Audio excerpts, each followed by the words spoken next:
प्रिय विद्यार्थियों, नमस्ते। संस्कृत की ऑनलाइन अध्ययन श्रृंखला में आपका स्वागत है। मैं डॉक्टर सत्यमुदिता स्नेही, सहायक आचार्य संस्कृत, आज आपके सम्मुख एक बार पुनः उपस्थित हूँ। हम किरातार्जुनीयम महाकाव्य के प्रथम सर्ग का अध्ययन कर रहे हैं। इस क्रम में हमने 12 पद्य पढ़ लिए हैं। आज हम 13वां पद्य पढ़ेंगे।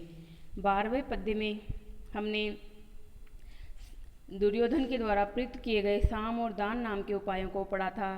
13वां पद्य दंड नीति के बारे में है, तो हम इसका स्वर वाचन करते हैं। वसूनि वाञ्छन् वसीन मन्युना स्वधर्म इत्येव निवृत्त कारण गुरुपदिष्टेन रिपौ सुतेऽपि वा निहन्ति दंडेन सधर्म विप्लवम। यहाँ दुर्योधन का ही वर्णन चल रहा है। वनेचर के द्वारा युधिष्ठिर को बताया जा रहा है कि दुर्योधन किस प्रकार से राजपाट कर रहा है। अभी तो जो उपाय चतुष्टय थे, साम दान दंड भेद, गत पद्य में 12वें पद्य में साम और दान का प्रयोग आया था। अब आ रहा है दंड विधान उसका। तो देखिए, इसमें सबसे पहले अन्वय पे चलिए। अन्वय पे निहंत इसमें क्रिया है और निहंती का मतलब होता है रोकना। और कौन रोक रहा है? तो सह निहंती, वह रोकता है। किस चीज़ को रोकता है? धर्म विप्लवम, धर्म के उल्लंघन को, धर्म में होने वाली बाधा को। और वह कैसा है? वह दुर्योधन वसी यानी वश में रखने वाला। किस चीज़ को वश में रखने वाला? अपनी इंद्रियों को वश में रखने वाला। तो ये मुख्य क्रिया हुई कि वसी सह धर्म विप्लवम निहंती, धर्म के उल्लंघन को रोकता है। अब किस प्रकार से रोकता है? विधि क्या अपनाता है? तो वसूनि वांछन न, वसूनि यानी धनों को, वसु कहते हैं धन को, वसुधा इसी से नाम पड़ता है पृथ्वी का, वसु यानी धन। वांछन न, चाहता हुआ नहीं, धन को चाहता हुआ नहीं। इसका क्या अभिप्राय है? दंड विधान में आपको पता है कि दंड विधान 2 तरह के होते हैं। सजा मिलती है या फिर सजा नहीं लेना चाहते हो तो जुर्माना भी भुगत सकते हैं। कई बार आपने लिखा हुआ देखा होगा कि या तो 6 माह की सजा होगी या फिर 5,000 रुपये जुर्माना होगा। तो दंड व्यवस्था में दोनों तरह के मेथड होते हैं। तो यहाँ कहा जा रहा है कि वसूनि वांछन न, धन को चाहता हुआ नहीं, यानी धन नहीं चाहता है वो कि धन लेने की वजह से दंड लगा रहा है लोगों पर। न मन्युना, मन्यु यानी होता है क्रोध, क्रोध को भी क्रोध के कारण भी वह किसी को दंड नहीं देता है। यानी कि अनायास ही क्रोध आ गया किसी के प्रति, और जैसे उसने मुझे अपशब्द कहे, क्रोध आ गया और उसको कह दिया कि इसको 4 कोड़े मारो, इसको 100 कोड़े मारो। तो इस तरह का क्रोध की वशीभूत होकर भी वह किसी को दंड नहीं देता है। ब्रैकेट में लिखा किंतु, किंतु यानी परंतु। निवृत्त कारण स्वधर्म इत्येव, निवृत्त कारण, कारणों से निवृत्त हुआ। जो भी क्रोध आदि जो कारण है जिसकी वजह से लोगों के मन में किसी को दंड देने का भाव आता है, उन सब कारणों से निवृत्त होकर स्वधर्म इत्येव, स्वधर्म इति एव, ये इन्वर्टेड कोमा में है, अपना धर्म ही है, मेरा धर्म ही है। क्या है मेरा धर्म? अर्थात राजा का ये धर्म ही है कि वह अपराधी को दंड दे और निरपराध को छोड़ दे। इस प्रकार का सोचकर गुरु उपदेष्टेन दंडेन, गुरुओं के द्वारा उपदिष्ट किए गए दंड के द्वारा, गुरु यानी बड़े, गुरु शब्द का शाब्दिक अर्थ होता है बड़े, तो उससे बड़े, उम्र में बड़े हैं। आपको पता है द्रोणाचार्य हैं, कृपाचार्य हैं, भीष्म पितामह हैं, इत्यादि सब इसके साथ ही हैं, रहते हैं, पांडव तो वन में चले गए हैं। तो उनके द्वारा उपदिष्ट किए गए दंड से, यानी उनसे विचार विमर्श करता है। किसी को दंड देता है तो अकेला अपनी मनमर्जी से दंड नहीं देता है, उनके द्वारा बताए गए रास्तों से, यानी कि शास्त्र अनुकूल रास्तों से। रिपौ वा सुते अपि, रिपौ यानी दुश्मन को, वा अथवा सुते अपि पुत्र को भी, धर्म विप्लवम निवंती, पुत्र के विषय में भी धर्म के उल्लंघन को रोकता है, यानी कि धर्म का नाश नहीं होने देता है। तो यहाँ पे रिपो और पुत्र का क्या मतलब होता है? रिपो यानी दूसरा, पराया, और सुते यानी अपना, यानी अपने पराया का भेद नहीं करता है। यानी कि इसके पुत्र ने भी अगर कोई गलत कार्य किया है तो उसको भी उतना ही दंड मिलेगा जितना किसी अन्य व्यक्ति ने किया है, कोई किसी शत्रु ने किया है। तो ये न्याय व्यवस्था का एक बहुत ही अच्छा सिद्धांत होता है कि इसमें ऊंचा नीचा, अमीर गरीब, अपना पराया नहीं देखा जाता है, बल्कि सभी को बराबर दंड दिया जाता है। जैसे भारत में भी हमारे यहाँ पर IPC, इंडियन पेनल कोड, भारतीय दंड विधान नाम का एक विधान है, उसके अनुसार उसमें धाराएं लगाई जाती है कि ये इस प्रकार का दंड किया गया तो इस तरह का सजा। इसमें ये नहीं देखा जाता कि ये राजा का बेटा है या राष्ट्रपति का बेटा है या किसी गरीब का बेटा है। बराबर रखा जाता है, तो ये अच्छा दंड विधान है। मतलब भाव ये है कि वो अच्छा दंड विधान कर रहा है। अनुवाद आपके सामने लिखा हुआ ही है कि दूत दुर्योधन के दंड विधान का तरीका बताता हुआ कहता है कि अपनी इंद्रियों को वश में रखने वाला वह दुर्योधन न धन चाहता हुआ और न क्रोध के कारण ही किसी को दंड देता है, अपितु यह मेरा राजधर्म है। इस हेतु से गुरुजनों के उपदेशानुसार दंड के द्वारा शत्रु और पुत्र में भी स्थित धर्म के उल्लंघन को, यानी शत्रु ने किया हो धर्म का उल्लंघन या पुत्र ने किया हो, दोनों को ही वो दंड देता है, दंड देकर रोकता है। और इसका और विशेष भावार्थ क्या लिखेंगे आप? इसमें भावार्थ दे सकते हैं कि दुर्योधन शास्त्रानुकूल शासन करके इहलोक और परलोक दोनों को सिद्ध करने का प्रयास कर रहा है। वह जितेंद्रिय है, किसी के बहकावे में नहीं आ सकता, उसे लोभ और क्रोध नहीं है, अतः वह अकृत्य नहीं कर सकता, उसे अपने कर्तव्य का ज्ञान है, इसलिए धर्म मर्यादा का व्यतिक्रम करने वाले को चाहे वह अपना हो या पराया हो समान दंड देता है। दंड उसके मनमाने नहीं होता है, उसका मन के अनुसार नहीं होता है, बल्कि गुरु उपदिष्ट होता है। अर्थात शास्त्रज्ञता और समदर्शित्व, समानता का भाव, समदर्शित्व प्रकट होता है उसके दंड विधान से। वंशज छंद है, बार बार बताने की आवश्यकता नहीं है। अलंकार देखिए, अनुप्रास अलंकार है, पहली लाइन पहले पाद में देखिए, वसूनी वांछन वसी न मन्युना, 3 जगह वह आ रहे क्रमशः, वह वांछन वसी, तो यहाँ अनुप्रास अलंकार है। अनुप्रास है शब्द साम्यम वेशम में अपनी स्वरस्यत, ये हमने पढ़ लिए हैं, आपको इनको बिल्कुल याद करना होगा ताकि एग्जाम में लिख सको। अब आप इसमें कुछ ग्रामर देख लीजिए। वांछन, वांछन में है वांछ धातु क्षत्रि प्रत्यय, चाहता हुआ, वांछना वांछ, मन्यु, मन्यु का मतलब क्रोध होता है, पर मन्युना इसमें है तृतीय विभक्ति एक वचन। स्वधर्म, स्वस्य धर्म है, स्वधर्म है। उसके बाद दंडेन, दंडेन में तृतीय विभक्ति है, परंतु करण अर्थ में तृतीया है। हमने पढ़ा था कर्तृकरणीय तृतीया, तो करण में तृतीया हुई है यहाँ पर। रिपऊ ये शब्द में सप्तमी विभक्ति है। उसके बाद में देखिए आप निहंती, निहंती में नी उपसर्ग है, हन धातु है, लट लकार प्रथम पुरुष एक वचन है। ये ध्यान रखना आप, लट लकार प्रथम पुरुष एक वचन है, इसको आप पठंती की तरह बहुवचन ना समझ लीजिएगा, ये एक वचन में रूप है हंती, क्योंकि यहाँ पे एक की ही बात हो रही है, दुर्योधन की बात हो रही है। तो हो गया हमारा ये टारगेट है कि 20 मिनट में 3 श्लोक करें, 21 मिनट में तो 7 मिनट में 1 श्लोक करना है।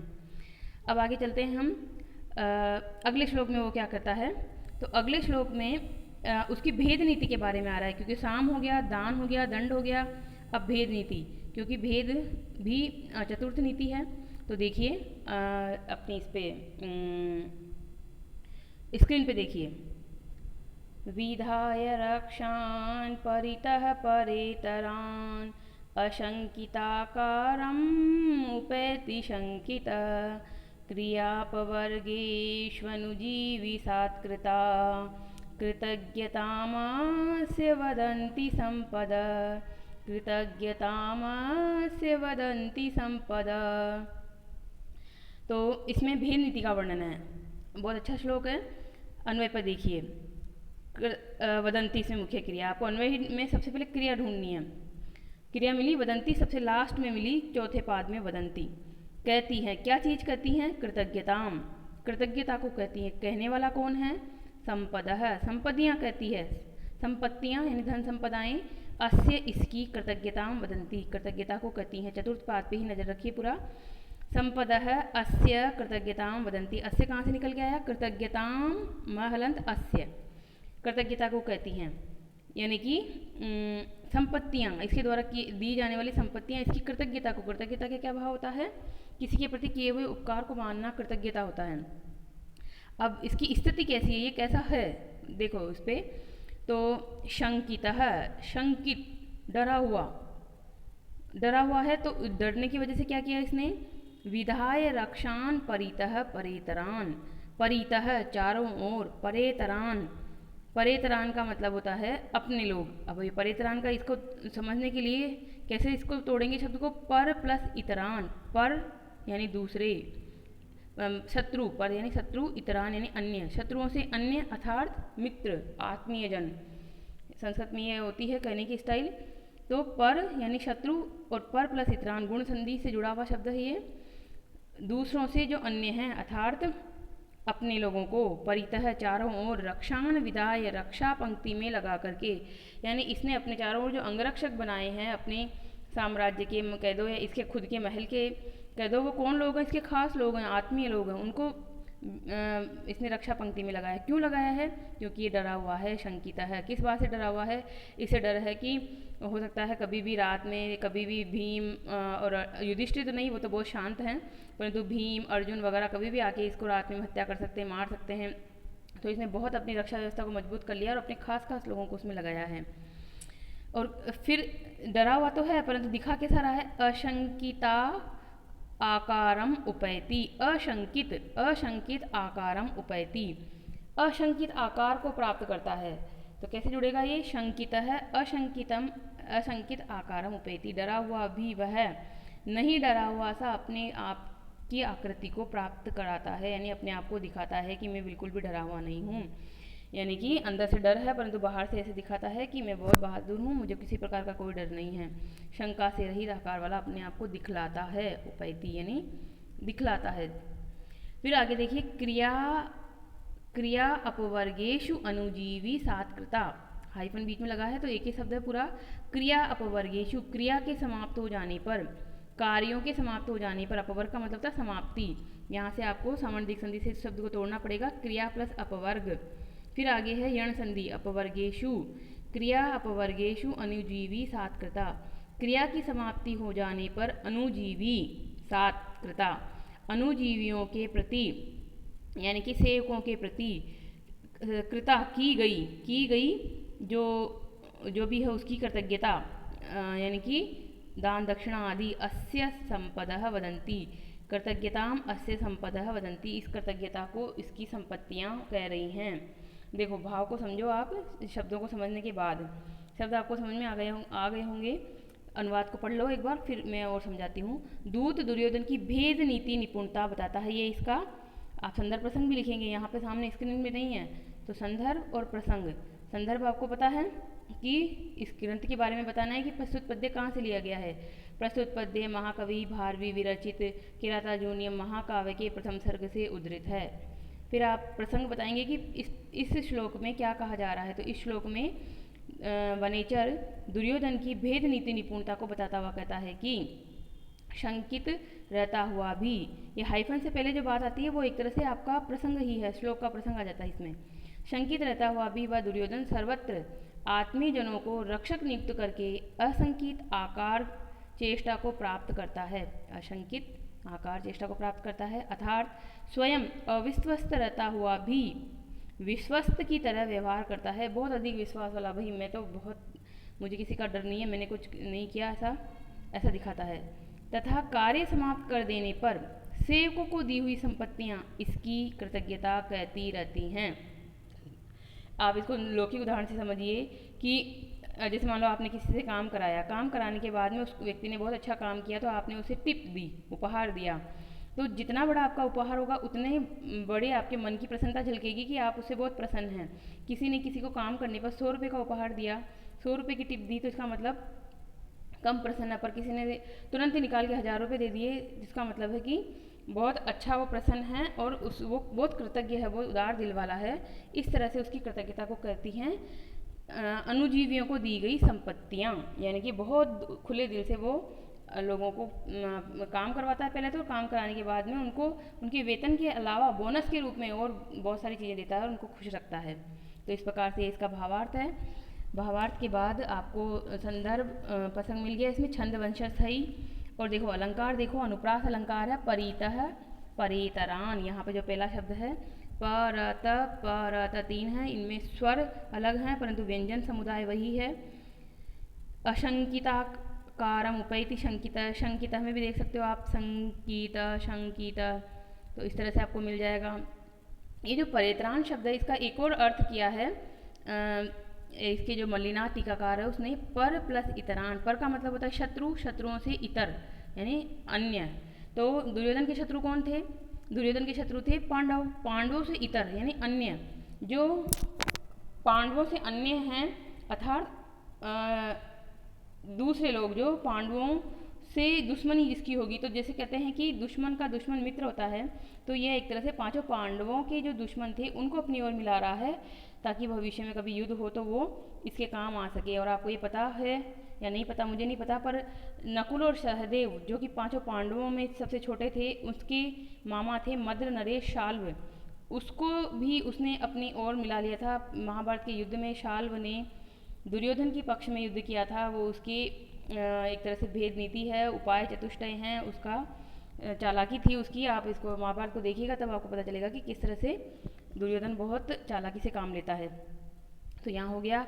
ग्रामर की दृष्टि से आपको कुछ देखना है तो इसमें देखिए परितः, परितः के योग में द्वितीय विभक्ति आती है, इसलिए रक्षान और परेतरान इसमें द्वितीय विभक्ति है। उसके बाद में परितः शब्द परि उपसर्ग पूर्वक तहसील प्रत्यय से बनता है। फिर आता है विधाय। विधाय में देखिए वी उपसर्ग पूर्वक धा धातु से लेप प्रत्यय से विधाय बन जाता है। शंकितः के आगे अ लगा हुआ है तो न शंकितः इति अशंकितः, ये नए समास है। उसके बाद में आपको कृतज्ञता शब्द मिलेगा लास्ट में। कृतज्ञता में तल प्रत्यय है, जैसे कि बनते हैं बहुत सारे शब्द बनते हैं गुरुता, लघुता, ऐसे। तो कृतज्ञ होना, फिर उसमें कृतज्ञता का भाव होना, तल प्रत्यय होता है। तल प्रत्यय स्त्रीलिंग में प्रयुक्त होता है, इसलिए ता हो जाता है। वंशज छंद अनुप्रास आपको बता ही दिया। तो हम आगे चलते हैं अगले वाले पद्य में। और अगले वाला पद्य देखिए स्क्रीन पर, 15 नंबर का पद्य है। अब देखिए इस पद्य का प्रसंग क्या बनेगा। अब तक उसने साम, दान, दंड, भेद 4 प्रकार के उपाय हैं उनका प्रयोग कर लिया, ये हमने बता दिया। अब इन चारों उपायों के करने से होता क्या है वाकई में, वो इस श्लोक में बताया जाएगा। यानी कि इसकी जो उपाय प्रयोग सफलता है, देखो अनुवाद पे हेडिंग देखिए, दूत दुर्योधन की उपाय प्रयोग सफलता। ये उपाय शब्द के आगे आप लिख सकते हैं साम आदि उपाय चतुष्टय के प्रयोग की सफलता बताता हुआ कहता है। परंतु उससे पहले हम इसका वाचन करते हैं। स्वर वाचन करने से ये आपको बहुत अच्छे से याद रहेगा और हमेशा के लिए याद हो जाएगा।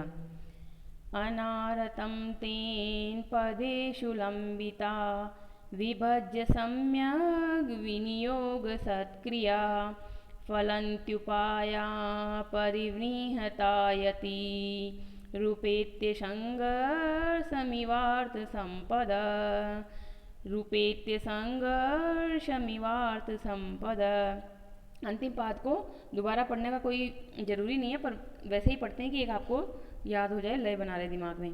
तो अब देखिए इसका बहुत सरल है, ये भी दिखने में कठिन है श्लोक, पर पढ़ने लेने के बाद आपको सरल लगेगा। फलंती, इसकी मुख्य क्रिया कहाँ है, फलंती, ये यहाँ से तोड़ना पड़ेगा आपको। फलंत्युपायः, यण संधि है यहाँ पर भी, फलंती प्लस उपायः। उपायः फलंती, उपाय फल दे रहे हैं, फलीभूत हो रहे हैं, वो 4 प्रकार के उपाय। और वो 4 प्रकार के उपाय फलीभूत हो रहे हैं, कैसे फलीभूत हो रहे हैं, अनारतम, लगातार फलीभूत हो रहे हैं, खूब अच्छे अच्छे इसको फल प्राप्त हो रहे हैं। इस प्रकार साम दाम दंड भेद का उचित प्रकार से प्रयोग करने से। तेन, तेन यानी उसके द्वारा, उसके कौन, दुर्योधनेन, दुर्योधन के द्वारा। पदेषु सम्यक विभज्य, पदेषु यानी पदों में, पद का मतलब उचित स्थान या उचित व्यक्ति, दोनों को ही कह सकते हैं यहाँ पे पद। उचित कार्य में सम्यक अच्छी प्रकार से, विभज्य विभाग करके, बंटवारा करके, विनियोग सत्क्रिया, विनियोग का मतलब होता है व्यवहारिक रूप से प्रयोग करके। जैसे आपने सिद्धांतों में ज्ञान सीखा, वो सैद्धांतिक ज्ञान, फिर उसको प्रैक्टिकली आपने किया तो व्यवहारिक ज्ञान से। सत्क्रिया, सत्कार किए गए, यानी कि व्यवहारिक रूप से लागू किए गए। लंबिता उपायः, प्राप्त कराए गए उपायः, यानी 4 प्रकार के उपाय। संघर्षम उपेत्य इव, संघर्षम यानी स्पर्धाम, यहाँ पर संघर्ष शब्द का मतलब है आपस में संघर्ष कर रहे हैं, 4 प्रकार के उपायों में आपस में प्रतिस्पर्धा हो रही है, स्पर्धा हो रही है कि हम ज़्यादा फल दें, हम ज़्यादा फल दें, क्योंकि 4 प्रकार के उपायों के फल भी होते हैं, अभी मैं समझाती हूँ। संघर्षम उपेत्य इव, मानो संघर्ष को यानी स्पर्धा को प्राप्त करके, परिवृहिता व्रहितायति, परिवृहिता प्लस आयति, परिवृहित यानी बढ़ रही है, आयति यानी भविष्य में बढ़ती हुई, वृद्धिशील, उन्नतिशील। अर्थ संपद है, अर्थ की संपदाएं। अनारतम फलंती, अनारतम यानी लगातार ही, फलंती यानी कि फलीभूत हो रही हैं, यानी कि हमेशा बढ़ने वाली, भविष्य में स्थिर होने वाली अर्थ संपत्तियों को अनारतम लगातार ही उत्पन्न कर रहे हैं ये 4 प्रकार के उपाय। यानी कि इससे दुर्योधन ने ये साम दान दंड भेद इन 4 प्रकार के उपायों का इस प्रकार से चतुरतापूर्ण बंटवारा करके उपयोग किया है कि चारों प्रकार के उपाय किस तरह के लागू किए जाने चाहिए, इस तरह का सोचकर जब किया जाता है तो ये अच्छे फल देते हैं। तो देखो, किसी के साथ साम का प्रयोग अर्थात मीठे वचन बोलना है, किसी के साथ दान यानी कि लेन देन करना है, देना है उसे, किसी के साथ दंड, अगर जैसे कहते हैं कि लातों के भूत बातों से नहीं मानते, तो बातों से ना माने तो फिर लात मतलब दंड मारो, दंड दो उसको, डंडे से मारो। तो वो ये फिर आता है आपका साम दाम दंड और भेद। भेद का मतलब होता है फूट डालना, अलग थलग करना उसे उन दोनों में। जैसे आप देखते हैं कि जब दो राजा आपस में मित्रता करते हैं और मित्रता करके किसी पे आक्रमण करने की सोचते हैं, तो राजा अपनी राजनीति का प्रयोग करके उन दोनों में फूट डलवा देता है, कुछ किसी भी तरह से गुप्तचर भेज के या किसी भी तरह से भेज के वहाँ पर, तो होता है भेद डालना। ये राजनीति के 4 उपाय हैं और इनका प्रयोग अच्छा राजनीतिज्ञ ही कर सकता है। इसी तरह से ये तो राजाओं के संदर्भ में हुआ, और साधारण इंसानों के संदर्भ में भी ये होता है कि किसी को समझा के मना सकते हैं, कोई समझा के ना माने तो उसे डांट के मनाएंगे, डांट के नहीं माने तो उसे दान दे के मनाएंगे। इस तरह के ये उपाय किए जाते हैं, हम भी करते हैं अपने दैनिक जीवन में। जैसे आपके अड़ोस पड़ोस में भी आप देखते होंगे कि किसी से बातचीत से ही बात काम चल जाता है और किसी से नहीं चलता तो उसको डांट फटकारना पड़ता है। तो किसी के प्रति आपको गुस्सा दिखाना पड़ता है, किसी के प्रति आप नम्र रहते हैं। ये साम दाम दंड भेद साधारण जीवन में भी देखे जाते हैं। और इन चारों की जो जितना अच्छे से प्रयोग करता है वह उतना ही अच्छा व्यक्ति होता है जीवन में भी, और उतना ही अच्छा राजा होता है राजनीति में। तो यहाँ पर देखिए भारत के संदर्भ में इसका उदाहरण को देखते हैं कि जैसे भारत की ये साम दाम दंड भेद की नीति किस तरह से, इसको विदेश नीति कहते हैं वर्तमान में, पहले की 4 नीतियाँ। तो वर्तमान में भारत जैसे यूएसए, रूस, जो बड़े बड़े देश हैं जो हमसे ज़्यादा प्रभावशाली हैं, उनके सामने हम साम का प्रयोग करते हैं, यानी बातचीत रखते हैं, मीठे वचन बोलते हैं, हम उनके प्रति कभी उग्र नहीं होते। और भूटान इत्यादि जो देश हैं, जो हमसे छोटे देश हैं, गरीब देश हैं, उनको हम दान देते हैं। दान की वजह से ही उनको दान के बोझ के नीचे दबा देते हैं ताकि वो कभी हमारे विरुद्ध ना जाएं या समय आने पर हमारा साथ दें। इसी तरह से पाकिस्तान के प्रति देखिए, पाकिस्तान के प्रति हम दंड की नीति अपनाते हैं, उसके घर में घुसकर हम उस पर क्या करते हैं, बदला लेते हैं उसका अगर वो हमारे ऊपर जो सीज फायर का उल्लंघन करके गोले बरसाता है, हमारे सैनिकों को मारता है, तो हम भी बदले में उसकी सैनिकों को मारते हैं। और ये ज़रूरी भी है क्योंकि सबके प्रति एक जैसी नीति अपनाई नहीं जाती। नेपाल और चीन के संदर्भ में हम देखें तो इन दोनों में भारत चाहता है कि दोनों अलग थलग ही रहें, यानी भेद नीति का पालन किया जाता है। नेपाल को हम अपनी तरफ करना चाहते हैं क्योंकि हमारा निकट पड़ोसी है, इसकी सीमाएं हमारे भारत से मिलती हैं। तो इस प्रकार से किया जाता है उपाय चतुष्टय का प्रयोग। वंशज छंद यहाँ पर है, उपमा अलंकार नहीं है इसमें, उत्प्रेक्ष अलंकार आप ध्यान रखिएगा। उपाया संघर्षम उपेत्य इव, ये जो इव शब्द है ये उपमा में भी आता है और उत्प्रेक्षा में भी आता है, पर इसका जहाँ अर्थ इसका मानो होता है, मानो ऐसा हो रहा है, तो वहाँ उत्प्रेक्षा अलंकार होता है। तो उपाय तो निर्जीव वस्तु है, उन निर्जीव वस्तुओं में ऐसा हो रहा है मानो स्पर्धा को प्राप्त कर रहे हैं, मानो संघर्ष को कर रहे हैं वो, तो इस तरह से यहाँ उत्प्रेक्षा अलंकार है। और इसमें आप ग्रामर की दृष्टि से देख लीजिए, लंबिता में लब धातु त प्रत्यय है, उसके बाद में आगे देखिए उपेत्य, उपेत्य में उप उपसर्ग है, इण धातु है, फिर ल्यप प्रत्यय है। परिवृहिता, परिवृहिता में परि उपसर्ग है, व्रीह धातु है, त प्रत्यय है, त को स्त्रीलिंग बनाने के लिए टाप लगा देते हैं तो परिवृहिता बन जाता है। इस प्रकार से हमारे आज के ये श्लोक पूरे हुए। आप रिवीजन कीजिए अच्छे से इनका और देखते रहिए कि किस तरह से आगे आगे इसका आता है प्रयोग। और जब हम आगे पढ़ेंगे इसको 25 श्लोक तक, ये वनेचर की कथन है, इसके आधार पे आपका एक क्वेश्चन बनेगा। कुछ दिनों में आपको एक प्रश्न मिलने वाला है, उस प्रश्न का उत्तर आप लिखकर मुझे भेजेंगे और उसको मैं चेक करूँगी। उसके आधार पर आपके एक तरह से वो असाइनमेंट होगा और आपको नंबर मिलेंगे, उसके आधार पर आपके एक तरह से पहला मासिक टेस्ट होगा ये, मान लीजिए जुलाई महीने का। तो धन्यवाद।